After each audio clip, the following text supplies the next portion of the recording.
So hello guys, ये है मेरी फ्रेंड साक्षी और आज मैं इसके नाम का फूड खाने वाली हूँ। तो चलो आ जाओ फटाफट। तो सबसे पहले हम आ गए कैफे में यहाँ कुछ ढूंढने, बट यहाँ पे ऐसे ढूंढ रहे हैं जैसे हमारा कुंभ के मेले में कुछ खो गया हो। तो सबसे पहले हमने मंगाया सोल्टेड फ्राइज, जो खास नहीं था, ठीक ठीक था। इसके बाद ए से हमने ले लिया एप्पल फीज, जो ठंडा नहीं था और अच्छा भी नहीं था। इसे हमने ले लिया काजू कतरी और मुझे बहुत पसंद है। इसके नाम में एस फिर से आ गया, तो हमने ले लिया स्लाइस और ये ठंडा था और अच्छा भी। इसके बाद हम आ गए स्वीट्स की शॉप पे एच से हलवा लेने। ये खाने में ठीक ठीक था, बस हमने बहुत ज्यादा चीजें खा ली थी, तो लास्ट में हमने सिर्फ एक आइसक्रीम लिया। तो चलो हम देखते हैं कि इसका टेस्ट कैसा है।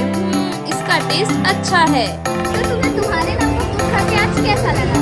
बहुत अच्छा लगा, ऊपर से मेरे नाम का फूड लगा। अच्छा गाइस, आप सभी कमेंट ठीक करो। है। तब तक के लिए बाय समझ गया। बाय।